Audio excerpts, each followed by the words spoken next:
Okay, runner show rundown. Head over to today's video to learn more. Okay, so let's go ahead and just watch the video, I guess, bro. This is Marathon's video for today, 9 minutes long. Let's see what's up, bro. 1 hour ago. It just came out, bro.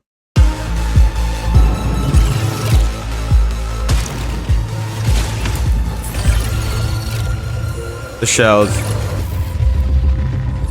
Runner shells is what we're calling the bioprinted bodies that you, the runner, inhabit when you go down to Tau Ceti. Each of our launch shells... I'm sorry, dude, but as much as I hate to admit it, and I know everybody else is going to hate to admit it too, but first person is already looking way better than Arc Raiders. Third person. Is really an archetype of gameplay. I said it. Abilities, I said it. Passives, stat packages, married to a very distinct silhouette that then players can look at, 50, 60 meters away and say, oh, I know what that is. I know what that player is capable of, and I can start to think about how to counteract it. One of the things we really want to do from the side is making sure that we're providing that thing was nasty. Giving a recipe, figuring out what you want for your... This is what I was more of a trying to figure out. Heat capacity. What does that mean? I don't know. So I guess you actually go in naked? Is this what I'm seeing? I guess this is helmet, chest, legs. Whitman shield. Fours, okay. I guess your assault rifle only has so many, or your weapon has so many things that they can put on. It's kind of nice. It's kind of nice, I guess. Looks decent. Okay. Figuring out what you want for your build that is unique, and you do that across cores, you do that across implants, you do that across weapon mods. Cores are powerful standalone perks that can be used in combination with each other to shift the gameplay style of your runner kit. I mean, that itself, like these things right here is already beating. I'm sorry, dude. Marathon might actually be not as bad as people think. And especially if they add raids like an end game, like they were saying, bro. I mean, it might. Who gives a fuck about PvP, bro? I would way much rather fucking I'd way much rather freaking like play PvE if there's raids at least, bro. I mean, and it's not that hard to find people who aren't ass. Most people aren't pieces of shits. We also want to make sure that there are interesting combinations of things that work together. But they have hooks that go out into the other systems, so you can create this like... That's what he was talking about. That was the AoE damage aerial effect where you jump up and drop down. So you can create this like...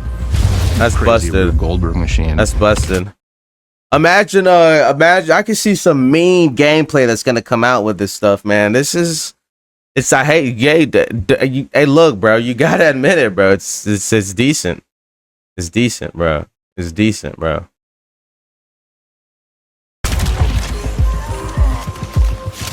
Depending on your playstyle, if you're like someone who hangs back and likes to snipe, you're someone who likes close quarters combat and you're gonna rush in, you're gonna wanna cater the items that you're finding differently. The idea there is like, have a broad spectrum that everyone can kind of find a little bit of a home to, and then we're gonna build on top of that.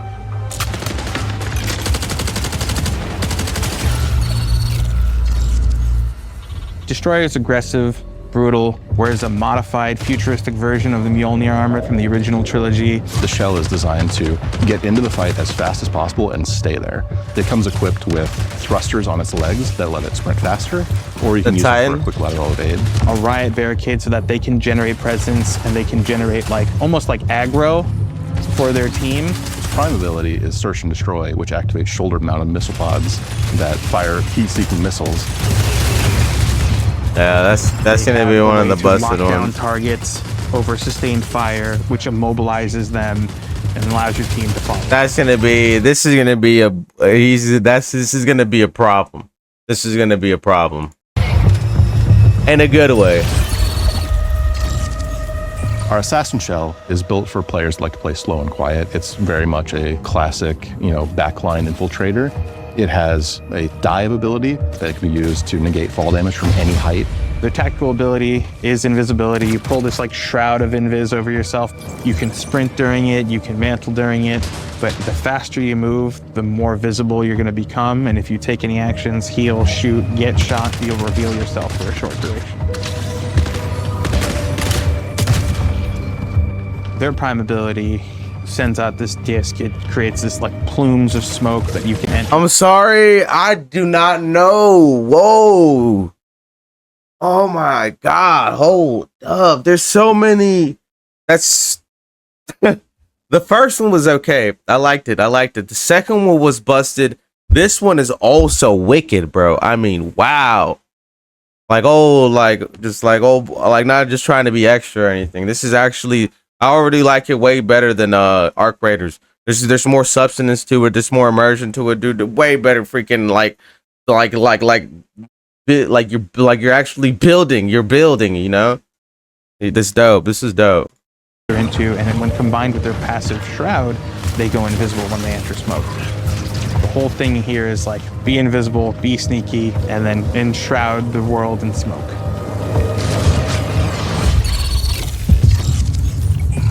Originally, Recon was called internally Fun Police. That really is the core kind of fantasy. It's about hunting people down. It's about playing detective.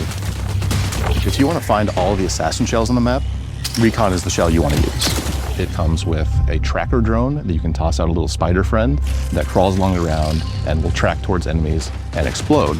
And that explosion overheats the target. They can't move, they can't sprint, they're taking tick damage, and they like help you lock down a target so you can pursue them. And for their prime, Recon has this really awesome helmet that splits open and they tap in these cool key codes. It opens up and pulses and it sends out this like wave that detects both AI and players and marks them for you. And when you break the shield of somebody as a Recon shell, they leave holographic footprints behind. So even if they run away, you can follow that trail and they'll lead right to them. And then finally awareness, where if you get pinged, it'll actually tell you that someone like sees you. You won't know where, but you'll be able to be on high alert that somebody saw you and has marked you.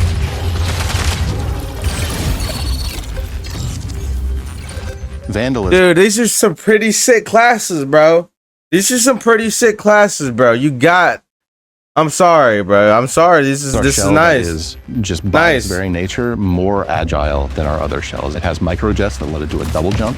It has a power slide that goes much further than our normal sprint slide. Their prime overloads their movement system so they can commit and chain all those actions together.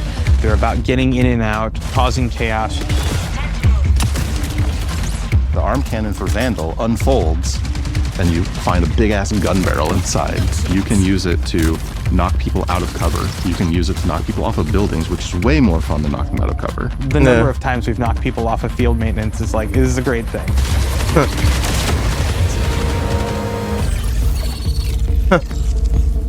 Marathon is a game that is all about finding the best stuff on the map. So we felt like we needed to have a shell that was sort of built for the loot goblin fantasy. That is Thief to a T. Thief's trade ability is that tray visor, where you flip down your visor, you can see containers through walls, you can see enemies that are within line of sight. Their prime is a pickpocket drone, where they deploy this like elegant origami mechanicalized butterfly. It has like a mechanical whip that it can send out and that knocks loot out of both players and AI, and then it can suck that loot back up with the same whip. Or you can use it for recon. You can fly around, you can ping, those pings are shared to your squad. The Thief Shell also has a built-in grappling device that is embedded right in the forearm. You shoot out a dart. Mid-flight, it unfolds into this propeller that pulls you along and you can swing away to safety. That's so neat, bro. Oh my God. Their grapple and their base handling and stats will go up as you fill the back. Oh, that's so nasty. Goblin, right? Steal as much as you can and get out. Get out. That's nasty. The triage shell is our shell for support players. If you want to keep your allies kicking so they can kick back, we have triage for you. They're equipped with these awesome like capacitive gauntlets where you activate them and then you can overcharge them and send out these tendrils that then like shock you back to life. their tactical ability. They actually have these giant drones attached to the legs, and they pull them out, and it's a little buddy. He's got a little face, and you give him a high five and send him on his way, and he'll come and hover over your shoulder and provide you with shields and health. Triage is really a combat medic, so we knew we needed to give an ability that was useful for firefights. They've got two traits. The first one is a trait ability called Battery Overcharge, where they overcharge their capacitive gauntlets. Which I think I'm going combat medic. And if you're using battery weapons specifically. I think I'm calling it now. I might go combat medic. Everybody else is gonna be that. I'm gonna try to keep the homies alive, bro. Breaking shields will EMP targets, and that becomes an on-ramp to like a whole new layer of build crafting. And then they have the second trait, Shareware, which is really cool, which is any buddies that have medi drones on them, any consumable you use will get like copied to them. So you kind of almost are this like battle medic that's like constantly running triage on your team. That's so dope. The Rook. Sometimes you just want to take a breather after a bunch of runs and just kind of go on a run to just see what happens. And Rook is really fun for that. Picking Rook automatically opts you into queuing in solo. You're able to enter into a match in progress, and you're given a starting kit. You're not allowed to bring anything in. That's almost to your advantage because you risk nothing, and anything you take out is yours to keep. Instead of Free kit. focusing on like progression and questing and things of that sort, it's a mode where we make it easy for you to just kind of drop into a match that's in progress and run about and try to scavenge as much as possible and get out with it so that you can populate your vault a little bit more for Free future kit. runs. Okay. Rook has a tactical ability that lets it blend in with UESC forces. So you activate it, a little mask clears over your face, and you are not perceived by the UESC as hostile. This lets you kind of get in, grab a little bit of loot, and then bail. One of the things that I've really enjoyed about Rook is the added tension. Midway through a session, even though you've known like a few crews got taken out, or maybe you've taken out crews yourself, you don't know how many new players get injected through Rook. Ultimately, Rook is a morality test, so you have a couple of options when you see a Rook. Either you're a decent person and you drop them a piece of loot and let them be on their merry way, or you are a monster and you blast them in the face. And I'm not going to say which one I am. I blast a lot of Rooks. Oh man.